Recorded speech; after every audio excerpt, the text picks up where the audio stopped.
BTR বাঙালি যৌথ federation শক্তি আছে আঞ্চলিক কমিটি এটা নতুন কমিটি গঠন হয়েছে।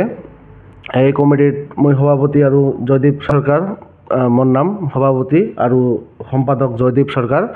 আমার এটা কমিটি গঠন হয়েছে। আমি আগামী দিনত বেঙ্গলী জাতিক লৈ এটা শক্তিশালী টিম গঠন কৰি কাম কৰি যাম।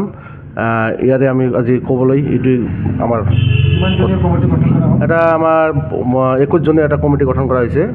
কি আঞ্চলিক কমিটি কয়? এইটো বিটিআৰ বাঙালি যৌথ ফেডাৰেশন শক্তি আছে আঞ্চলিক কমিটি। ক'বলৈ গ'লে যে আমাৰ এইটো অঞ্চলত আমাৰ বেংগলী যুৱ ছাত্ৰ ফেডাৰেশ্যন BTC বেংগলী যুৱ ছাত্ৰ ফেডাৰেশ্যনৰ শক্তি আশ্ৰম আঞ্চলিক আমাৰ নতুন কমিটি এটা গঠন হৈছে।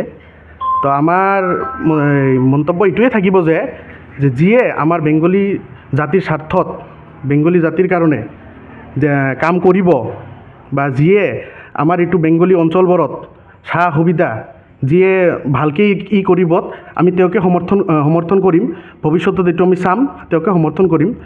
আৰু তাৰ লগতে আমাৰ যিটো আমাৰ মানে বেছ কিছুদিন ধৰি আমি এটা বস্তু পাই আছোঁ যে কিছুমান মানুহে আমাৰ নিজৰ মানে ভাতৃত্বৰ মাজত এটা বিবাদৰ সৃষ্টি কৰি আছে। মানে এইটোৰ পৰা টিকিট পাম, সেইটোৰ পৰা টিকিট পাম, এইবোৰ কৈ আমাৰ নিজৰ গাঁৱে গাঁৱে মানে এটা ভাতৃত্বৰ মাজত এতিয়াও সময় হোৱা নাই। সময় আহিলে এইবোৰ কৰিব আমি অনুৰোধ কৰিছোঁ। এতিয়াই এইবোৰ কৰিব নালাগে কাৰণ আমাৰ ভাতৃত্বৰ মাজত এটা বিশৃংখলৰ সৃষ্টি আপোনালোকে নকৰিব।